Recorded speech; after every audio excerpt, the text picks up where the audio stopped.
Hello, welcome to Virgo Philippines. So, ito yung reading natin for Virgo, Sun, Moon, Rising, Venus, Jupiter, Virgo. So, anyway, sa mga hindi pa po nakaka-subscribe sa channel, pahit na ng subscribe button, notification bell. Ma-appreciate ko po lahat ng likes, comments, and shares. Okay, so this is for Virgo, Sun, Moon, Rising, Venus, Jupiter, Virgo. Check mo na lang yung natal chart mo, guys, ha? And, yeah. Pa-comment na lang dyan sa baba, kahit po heart-heart lang, smileys. Malaking bagay yun sa akin. Nagpapakita ng malaking suporta. So, sana po ay mag-comment po kayo. Nagaganahan po kasi akong mag-reading pag may mga nakikita akong nagko-comment dyan sa baba. Okay, let's start your reading, Virgo. Virgo, Sun, Moon, Rising, Venus, Jupiter, Virgo.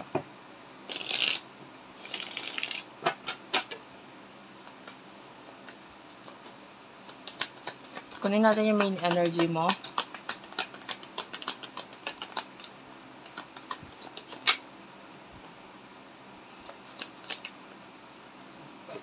You have the Four of Cups, the Temperance, and the Wheel of Fortune. Wait lang guys, medyo nice ko lang yung ilaw. Ayan. Bottom of the deck is the Ace of Pentacles. So, yung main energy mo, I feel like, meron kang isang bagay na parang hindi ka na sure masyado dito sa bagay nito. Maybe a situation or a person, pwede ganun. Na parang hindi ka na masyado sure dito. Kung tsatsagain mo pa ba, hihintayin mo pa ba, you know what I mean? And, you are more focused dito sa new beginnings mo. Especially katatapos lang ng new moon, nung June 6. So, the new moon has something to do with your new beginnings, no? Sa kung ano mang aspeto yon, new person, new situation, new career, yung iba, new love, yan. So, pwede nga dito yung focus mo. You want to, actionan, or mas maaaring may mga action ka na ginagawa dito. And I feel like, sa ngayon, mas okay ka dito sa mga bago. And so, with the Temperance, and the Four of Cups, pwedeng hindi ka na sure regarding dito sa past na ito, or kung ano man itong parang pinag-iisipan mo na ito. And with the Wheel, I feel like concentrated ka din sa mga pagbabago sa buhay mo. You're trying to focus on change. You know? And pwedeng changes yun sa sarili mo, physically, emotionally, and yung iba health. No? And yung iba learning. So may mga maaaring inaaral ka, inaalam ka para magkaroon ng pagbabago sa'yo na tingin mo makakatulong sa future mo.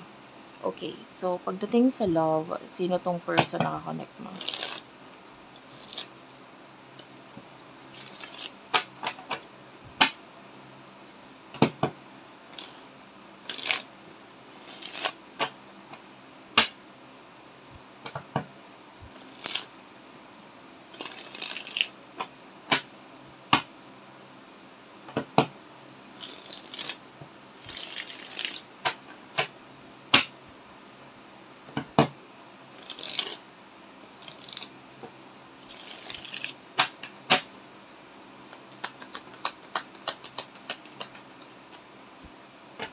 Okay, wait lang guys. Okay, sorry about that. Anyway, this is the King of Cups. This is your person. Five of Pentacles. Kuha pa akong isa. Maybe this is a person in the past. Ayan. Mm. Mm. Um,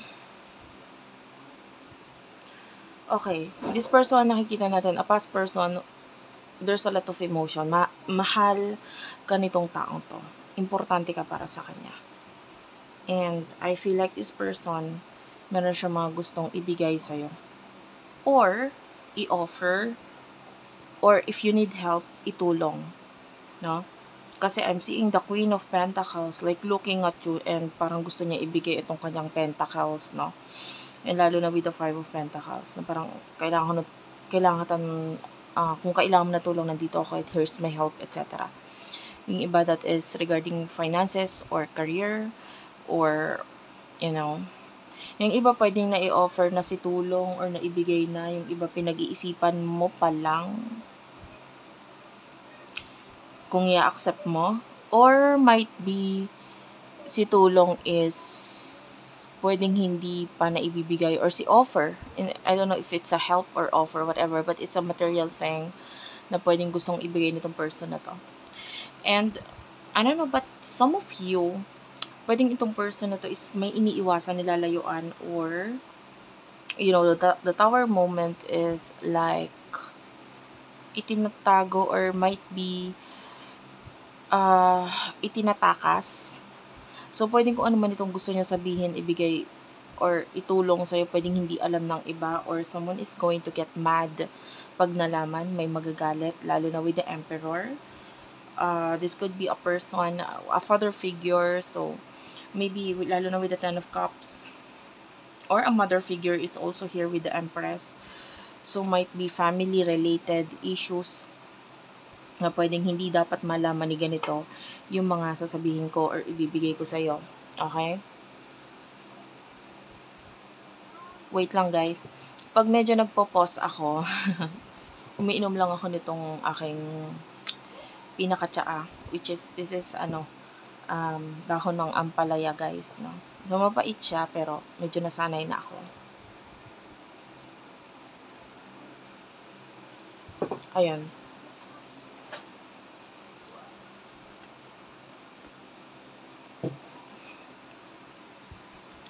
So, ano ang emotion ninyong dalawa ng person na ito? For the sign of Virgo. Yeah, Virgo. Seven of Pentacles, the Ace of Pentacles, Nine of Pentacles, King of Pentacles, Page of Pentacles at the bottom of the deck. Actually, sa ngayon,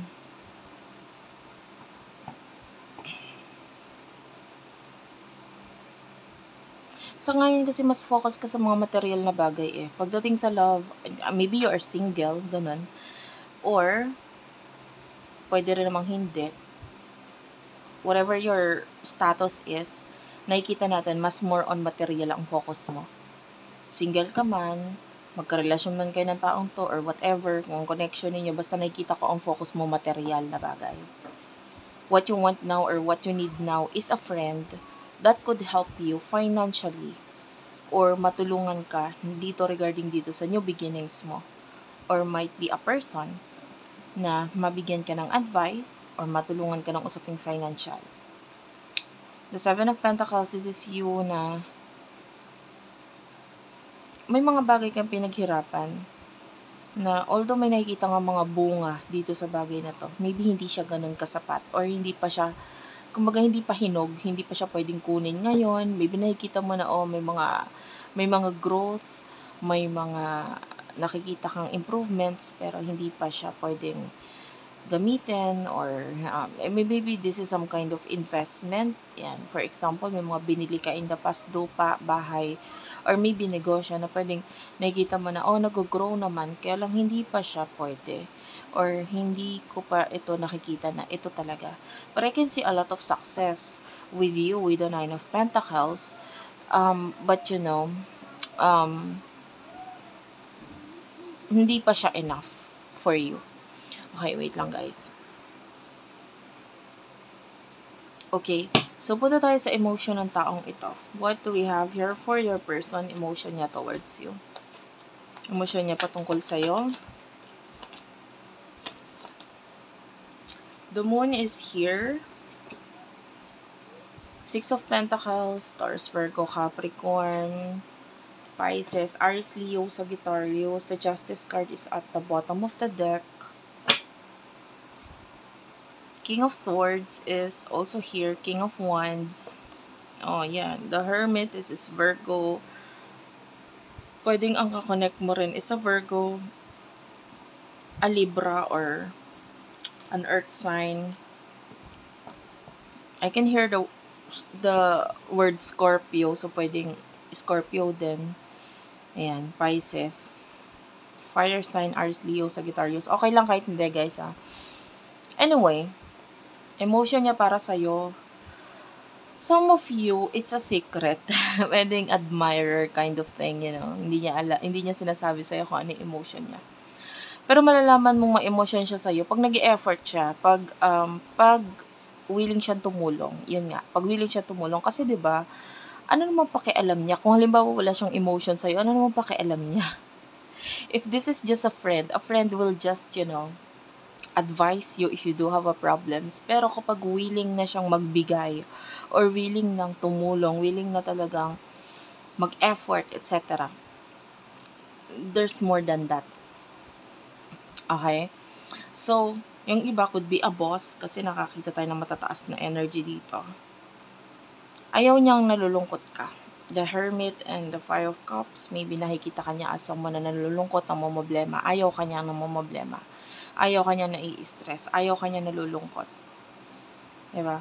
Mataas ang ego niya na parang feeling mo wala siyang pakialam, pero may pakialam siya. Kasi ayaw niyang nalulungkot ka eh. The Justice card is here, Libra energy. So, this person, maybe gusto ka niyang tulungan with regards sa mga legal matters. Regarding some of you, yan lang, lalo na with the Six of Pentacles. Six of Pentacles is a card for like may kinalaman sa pagtulong, and especially kung may kinalaman dito sa mga new beginnings, this person wants to help you with that. No, I can see action mula dito sa person nito. Gusto he or she is your helping hand. Pag kailanganin mo, andito ako. And the moon, I don't know, this is showing to me a secret. So, pwedeng secret admirer or there's a secret love or emotions mula dito sa taong to. So, pwedeng hindi mo alam. Kaya ang focus mo, money lang eh. Diba?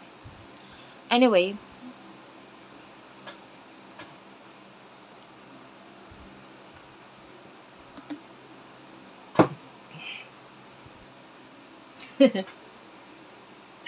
sorry about that. Inom-inom kasi ako, guys, pag nagpo-pause ako.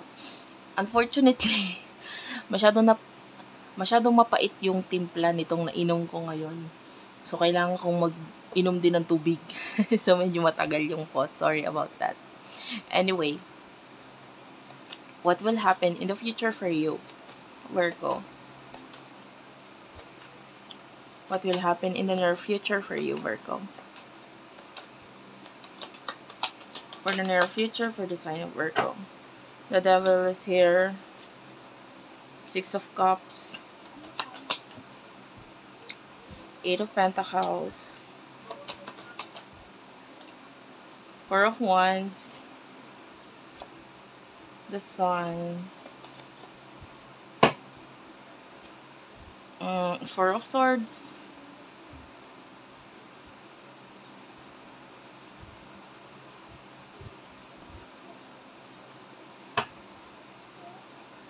Clarify the Devil, please. Why is the Devil here? Two of Pentacles and Five of Swords. Nine of Swords. This is actually your situation in the future. I feel like, you know, itong taong ito kasi sa'yo, or itong taong ito, is like,